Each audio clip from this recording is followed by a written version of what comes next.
మీ హృదయంలోనే దావీదు పట్ల కనికరం వచ్చేసింది. మరి ఇంత కొద్ది గొప్ప కనికరం ఉంటే మనకే అంత కనికరం వస్తే, కనికర సంపన్నత కలిగిన వాడు ఆయన. దావీదు మీద అమితమైన ప్రేమ మళ్ళా వచ్చేసింది. క్షమించాడు. ఒక్క మాట కూడా నా దాసుడు అనలేదు. తన తప్పును బట్టి తనకు శిక్ష న్యాయమే, తన పాపాన్ని బట్టి ఈ పరిస్థితి న్యాయమే అని నా దాసుడు ఒప్పుకున్నాడు. దూతలారా చూశారా నా దావీదుని? దోషము చేసిన దానికి ప్రతిఫలంగా నేను నష్టాన్ని కల్పించిన ఒక్క మాట నన్ను తృణీకరించలేదు. అందుకు తాను అర్హుండని ప్రకటించుకున్నాడు, నేను న్యాయవంతుడని ప్రకటించాడు. అది దావీదంటే. ఇప్పుడు చెప్పండి, దావీదును మరలా నేను దీవించట తప్ప? ఎంత మాత్రం తప్పు కాదు ప్రభు. అట్లయితే ఇదిగో దావీదు కోల్పోయింది తిరిగి దావీదుకు వచ్చేటట్టు చేస్తున్నా. మళ్ళా దావీదుకు సింహాసనం ఇచ్చాడు. ఇక్కడేమర్థమైంది? శ్రమకి మనల్ని దేవుడు అప్పజెప్పినప్పుడు సహించి అందుకు యోగ్యులమని దేవుని ముందు మనం ఒప్పుకోవాలి. మన దోషములేవో తెలుసుకొని దిద్దుకొని దేవుడు నిన్ను ఎంత ప్రేమిస్తున్నాడో గుర్తు చేసుకొని, అంత ప్రేమించేవాడు ఎంత శ్రమను ఎందుకు అనుమతించాడు? ఏదో నా అతిక్రమం ఉంది, ఇందుకు నేను తగిన వాడను, తగిన దానను అని దేవుని ముందు మనం ప్రకటించినప్పుడు, దావీదును కరుణించిన దేవుడు, దావీదు తల ఎత్తిన దేవుడు నీ తలను కూడా ఎత్తబోతా ఉన్నాడు. ఎత్తుతున్నాడు, ఖచ్చితంగా ఎత్తుతాడు. ఎప్పుడు? దావీదు వలే నువ్వు మాట్లాడినప్పుడు, ప్రవర్తించినప్పుడు, ఆలోచించినప్పుడు. 100 మంది తిట్టినా దావీదు సహిస్తాడు, రివర్స్ అవ్వడం, దీనుడైపోతాడు. తను చేయని వాటిని కూడా తిట్టినా సరే సహిస్తాడు. అలా మౌనంగా సహించి భరించి దేవుణ్ణి కదిలించినప్పుడు దేవుడు ఏం చేశాడు? దావీదు కోల్పోయిన దాన్ని తిరిగి దావీదుకి ఇచ్చి దాన్ని దావీదుకు స్థిరపరిచేశాడు. ఇక మళ్ళా పోగొట్టుకోవాలి దాన్ని. దేవుని గట్టిగా స్తోత్రం చెప్తారా గట్టిగా? ఇంకోసారి కదిలించాలి మనం దేవుణ్ణి.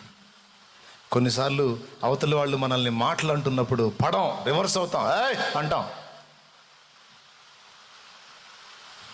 కాదు, దీనిలో వెళ్ళి దేవుని ముందు సాగిలపడి, ఇవన్నీ పడుటకు నేను యోగ్యురాలను. నన్ను ఎవరన్నా ఒక మాట అంటే ఒప్పుకోవు దేవా, నువ్వు ఎంత ప్రేమిస్తావు నాకు తెలుసు. అలాంటిది నువ్వు ఈ శ్రమకు అప్పచెప్పావంటే ఏదో ఉంది నాలో, నన్ను క్షమించయ్యా. నేను వారిని ఏమందలుచుకోవాలో వదిలేస్తున్నాను. నువ్వు జాలిగల్ల దేవుడు, న్యాయం నీవే తీరుస్తావు. దావీదు ఏది ఆలోచించి సహించాడో అదే జరిగింది. అందుకే దావీదు నా చిత్తానుసారమైన మనసు గలవాడని దేవుడు చెప్పాడు. ఎలా స్పందిస్తే నేను ఎలా స్పందిస్తానో దావీదుకు తెలుసు అని దేవుని భావం. ఏ సన్నివేశంలో ఎలా స్పందించాలో ఎరిగిన వారు భక్తులు ప్రియులారా. ఇది నేర్చుకోవాలి మనం. ఆవేశం వచ్చిందని పర్రా ఏంటిది? వస్త్రములు చించుకొనరాదు. సంయమనం పాటించి సౌమ్యంగా ఆలోచించిన ఎడల రెట్టింపు మేలు ఘనత స్వతంత్రించుకుంటాం దేవుని దగ్గర నుండి. ఒక్కడు చెప్పు, దేవుడు నిన్ను ప్రేమిస్తున్నాడు లేదా? చెల్లి చెప్పు, ప్రేమిస్తున్నాడు లేదా? మరి అన్యాయం జరగనిస్తాడా? అన్యాయం పొందడానికి నీకు అనుమతించాడంటే 2 కారణాలు అయి ఉండొచ్చు. ఒకటి, నిన్ను పరీక్షిస్తుండొచ్చు, లేదా నీ పొరపాటుకు ఒక తీర్పులాగా దాన్ని అనుమతించి ఉండొచ్చు. పరీక్ష అయితే ఆ అన్యాయాన్ని బట్టి దేవుని నిన్ను స్తుతించాలి. తీర్పు అయితే ఆ పాపాన్ని నువ్వు ఒప్పుకొని ఇందుకు నేను తగిన వాడనే, తగిన దాననే అనాలి.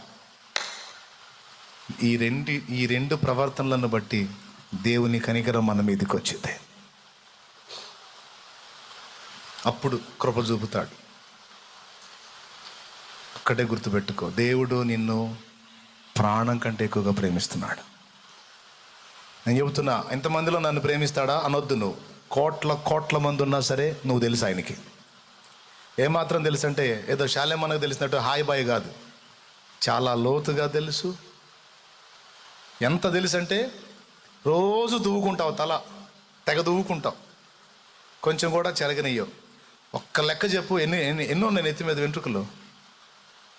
తెలియదుగా. నీ తలకాయ మీద ఉన్న వెంట్రుకలు నీకు తెలియదు, కానీ ఎన్నున్నాయో కూడా ఆయనకి తెలుసు. షాలేం రాజు అనేవాడు తల మీద ఉన్న వెంట్రుకలే కాదు, ఆ చివర కూర్చున్న నీ తల మీద ఉన్న వెంట్రుకలు కూడా తెలుసు. ఎక్కడో లైవ్లో ఉండి ఎక్కడో కూర్చొని వింటున్నా నీ తల మీద వెంట్రుకలు కూడా నీకు తెలియవు కానీ ఆయనకు తెలుసు. అంత సీరియస్, అంత సీరియస్, అంత సీరియస్.